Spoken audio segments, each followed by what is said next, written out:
Okay,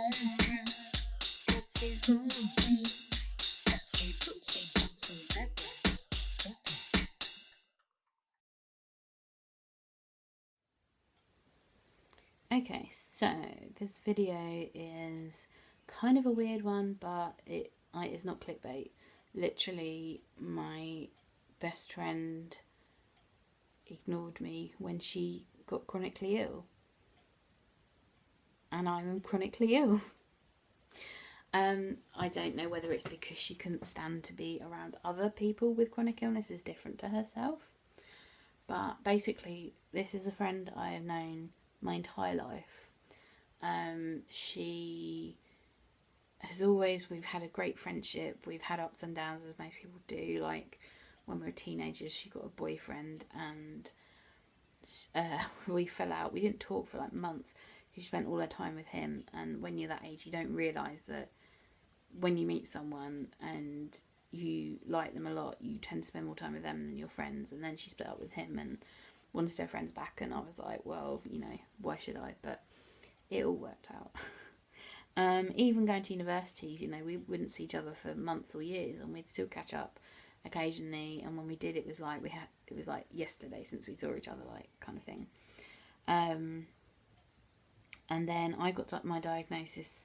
I was ill for 3-4 years before my diagnosis, and she saw that because we saw each other quite a bit. She lived in London, same as me, and I'd had parties and things like that, and all of a sudden, over the course of a year, I got very ill with my POTS, and that was my first diagnosis before my EDS. And even after that, we still saw each other and did just meet up and things. But it was about 2011, I moved back with my parents because I got so ill. I couldn't cope with work, I couldn't cope with living in London anymore. And I moved back home, and she would come back home because she's from the same place I am, and we would see each other and stuff.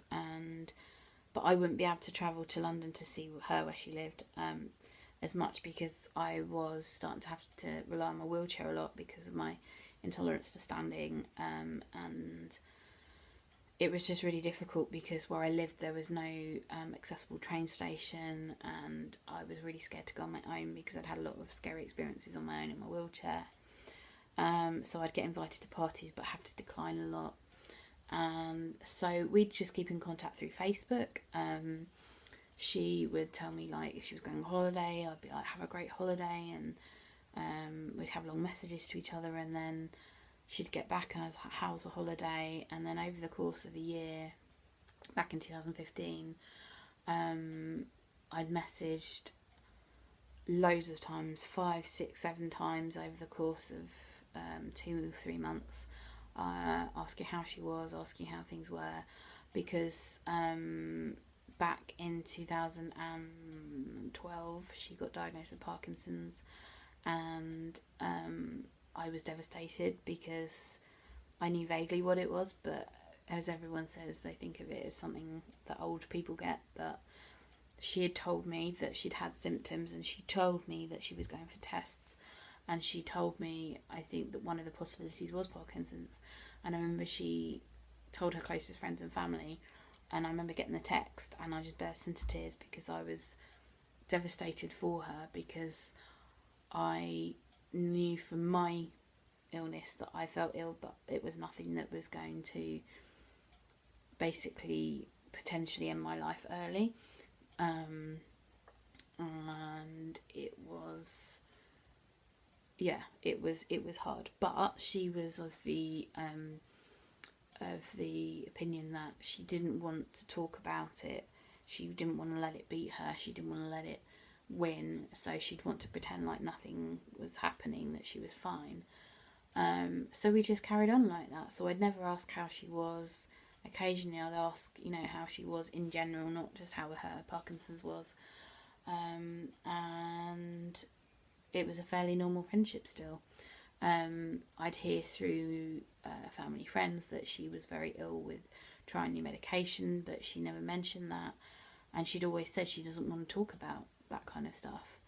And I just took that as as if she said that, that's what she wants, that's what she has, that's how I treat her. And so for years she was, going through various things, various treatments, and I'd ask her how things were. And like I say, through 2015, she would just not reply to any messages. And at the time, she had a boyfriend people that I'd only personally met very briefly, him once, but I know people who met him several times and said that he was not particularly friendly, and that he was brainwashing her into thinking that people maybe like me were not good friends for some reason. I don't know, maybe. Anyway, at the end of 2015, finally she was home at the same time as me, and so I went to see her, and she was noticeably much worse than obviously when I'd seen her quite a while before, probably a year before. Her shaking had got worse, her general posture had got worse, and she was trying to hide it.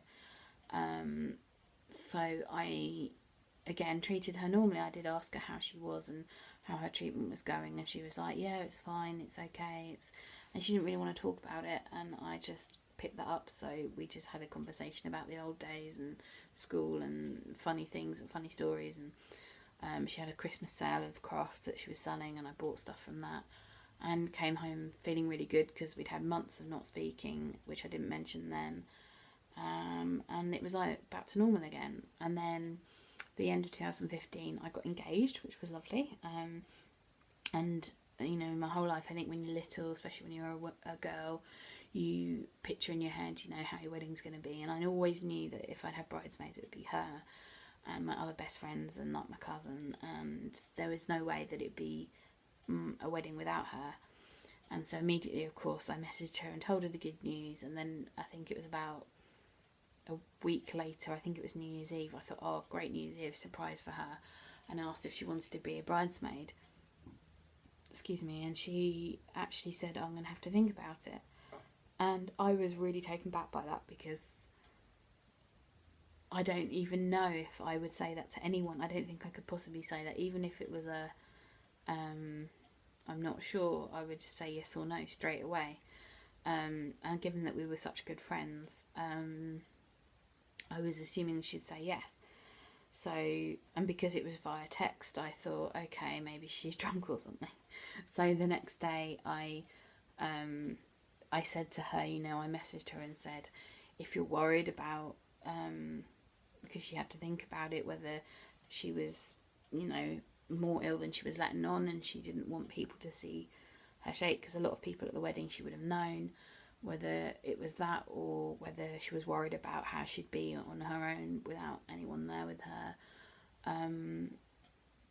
I genuinely thought that, and it wasn't meant to offend her or hurt her, or it was just my worry. And she came back and she said, no, that definitely isn't it. And then eventually she said, I'm sorry, I can only be bridesmaids for people who I'm close to, and I feel we've drifted apart over the last few years, and I could only be bridesmaid to someone who I could see growing old and grey with. And I was just flummoxed. I felt like someone put a knife through my heart. I think I cried solidly for hours to my husband, because this was out of nowhere. This was like, she'd ignored me for over a year, and said she felt like we drifted apart. But that was her fault. I looked back on my messages just to check that it wasn't like something I missed, and she literally had been ignoring me.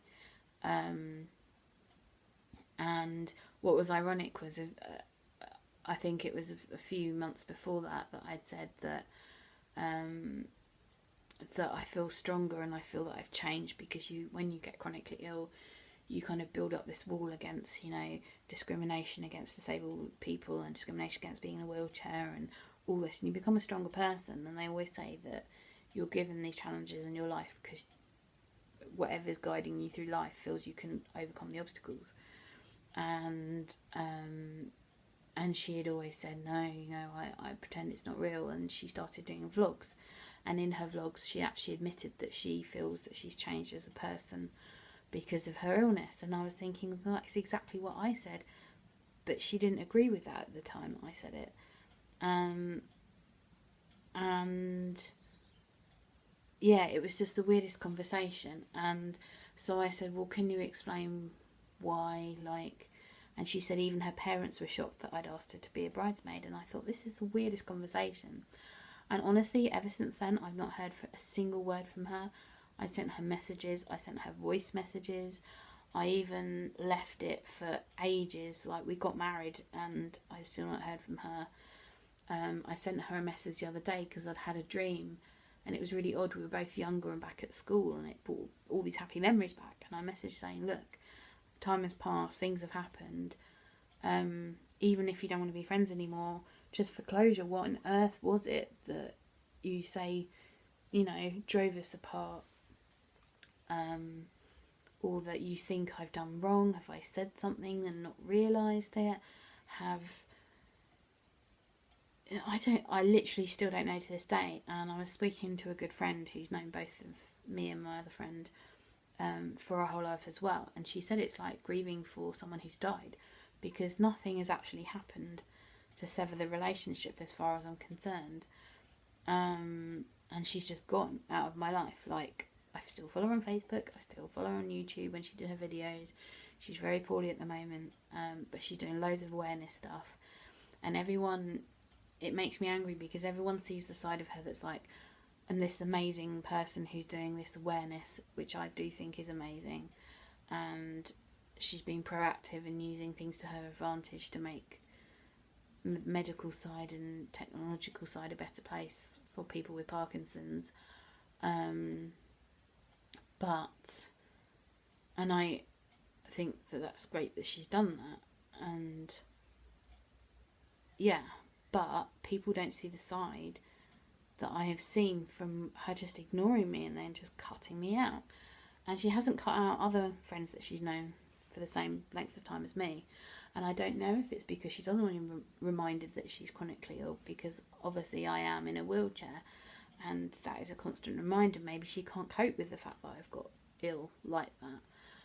But if only she knew, like, how I felt, like, when I was genuinely that hurt that she said no to being a bridesmaid, and when the fact that when she told me she had Parkinson's, I was so upset for her, that when I told her I had EDS and POTS, her reaction was just like, probably, oh, because you haven't generally heard of it if you don't know what it is. And I felt like we never really talked about it, but I felt like there was no need to. And to this day, I still don't know, like, where she's gone with her life, what she's... And the thing is, I know that for her future, she's going to get worse, and she's going to rely on people more, friends and family. And I don't want it to be a case of her coming back to me in the future saying, oh, I'm really sorry, but, you know, I'm ready to be friends, because I want to know what's happened. I really do. I'm just bamboozled by why she's just done it. And, you know, it's anyone who knows me knows who she is. Anyone who doesn't, it's Emma Lawton. She is a lovely person, but she has done so much to hurt me. But I don't really know what the motives are, why, and especially when there's so much that she says on her blogs, vlogs, posts on Facebook that I relate to so much, being chronically ill. Like when you get ill and you have to say no to so many events and parties and people stop asking you. She said that. I experienced that. We can share experiences, but maybe she doesn't want to do that. But I don't believe that she obviously makes friends with people with Parkinson's like I have with my EDS and people with EDS. And maybe she feels she has more in common with them. But why should two chronically ill best friends split up over something that I don't even know what's happened? She clearly does, and she still hasn't responded to my message I sent her the other day. Even if it's just to say, stop messaging me, go away, she won't do that.